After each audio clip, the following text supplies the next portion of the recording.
Bienvenue au trader. Aujourd'hui, j'ai quelque chose de vraiment spécial pour vous. Une stratégie de trading qui utilise l'indicateur de trading le plus précis pour le scalping. Je vais partager une stratégie avec cet indicateur, qui utilise une approche simple qui donne des résultats impressionnants. Assurez-vous de regarder cette vidéo attentivement jusqu'à la fin, car nous allons décomposer chaque aspect de cette stratégie en détail.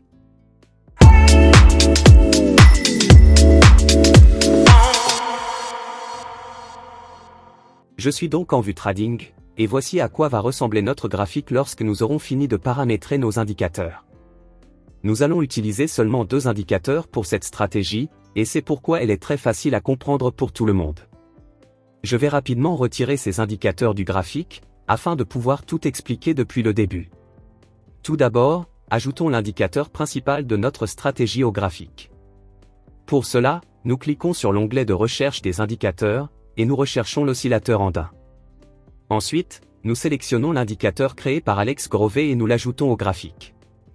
Cet indicateur est facilement l'un des meilleurs indicateurs à utiliser pour scalper un marché, car il peut vous fournir des billets très clairs sur le marché.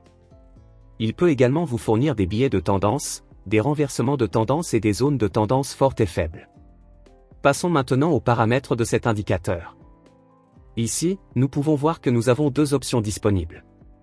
L'option de longueur contrôle l'importance des tendances détectées.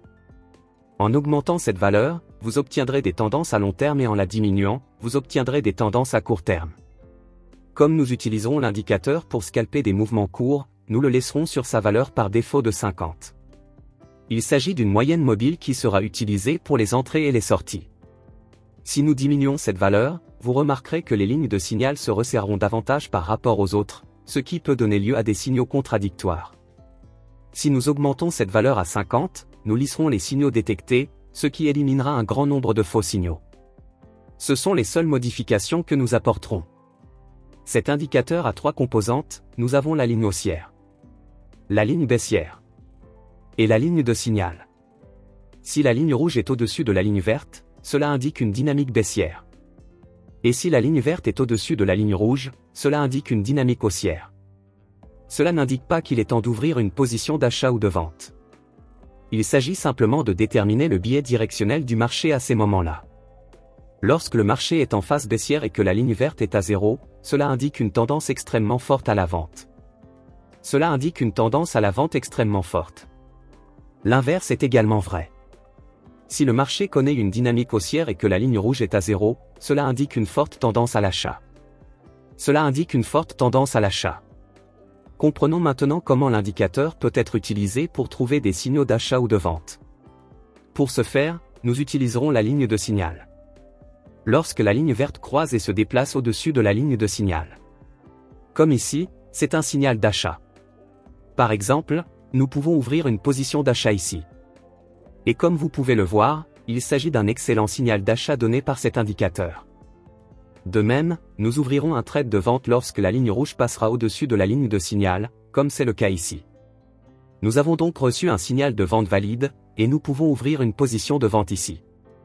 C'est la façon la plus simple de lire cet indicateur.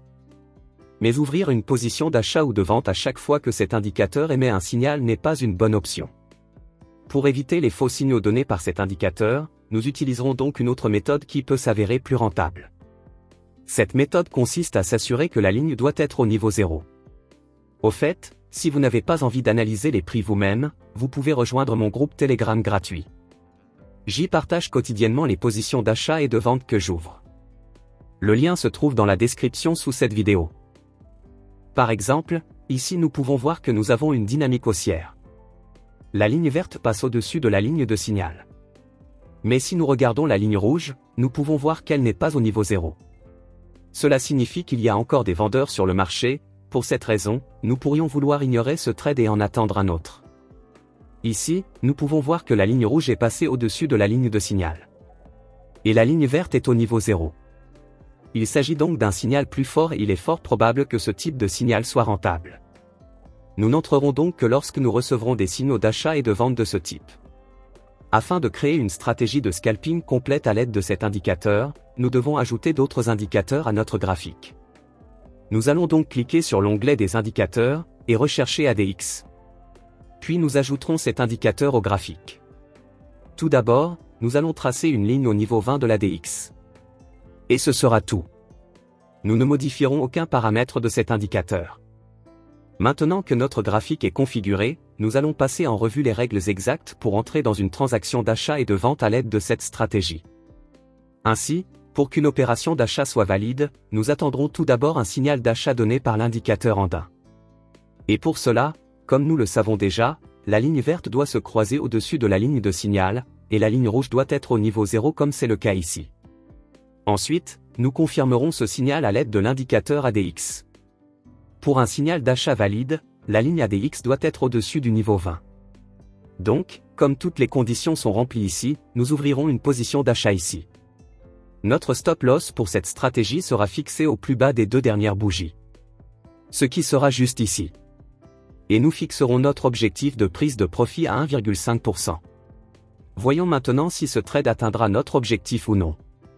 Comme nous pouvons le voir, il s'agit d'un très bon signal d'achat. Voyons maintenant un autre exemple de transaction d'achat. Ici, nous pouvons voir que nous avons reçu un signal d'achat valide. Et il est également confirmé par l'indicateur ADX. Je vais donc ouvrir une position d'achat ici. Le stop loss sera fixé au plus bas des deux bougies précédentes. Et l'objectif de prise de profit sera de 1,5. J'espère que vous avez compris les règles pour entrer dans un trade d'achat en utilisant cette stratégie. Voyons maintenant les règles pour entrer dans un trade de vente en utilisant cette stratégie. Au fait, si vous n'avez pas envie d'analyser les prix vous-même, vous pouvez rejoindre mon groupe Telegram gratuit. J'y partage quotidiennement les positions d'achat et de vente que j'ouvre. Le lien se trouve dans la description sous cette vidéo. Pour qu'un trade de vente soit considéré comme valide, notre première étape est d'attendre un signal de vente donné par l'indicateur andin. Et nous savons déjà que c'est le cas lorsque la ligne rouge passe au-dessus de la ligne de signal, et que la ligne verte repose sur le niveau 0. Comme c'est le cas ici, c'est une indication pour ouvrir une position de vente. Enfin, nous allons confirmer ce signal comme nous l'avons fait pour les transactions d'achat. Pour que le signal de vente soit confirmé, la ligne ADX doit être au-dessus du niveau 20. Ainsi, toutes ces conditions étant remplies, nous pouvons initier une position de vente. Je vais donc ouvrir une position de vente ici. Nos règles de gestion de l'argent seront les mêmes pour les transactions de vente. Nous fixerons notre stop loss au point le plus haut des deux dernières bougies. Et si nous avions attendu un peu, nous aurions pu obtenir un ratio risque-récompense incroyable de 10, ce qui est en fait époustouflant. J'espère que vous avez compris cette stratégie. Si vous avez des suggestions pour améliorer cette stratégie, n'hésitez pas à les partager dans les commentaires. Si vous avez aimé cette vidéo, assurez-vous d'appuyer sur le bouton « J'aime », de vous abonner à ma chaîne et d'appuyer sur la cloche. Merci d'avoir regardé la vidéo jusqu'à la fin, je vous verrai dans la prochaine vidéo.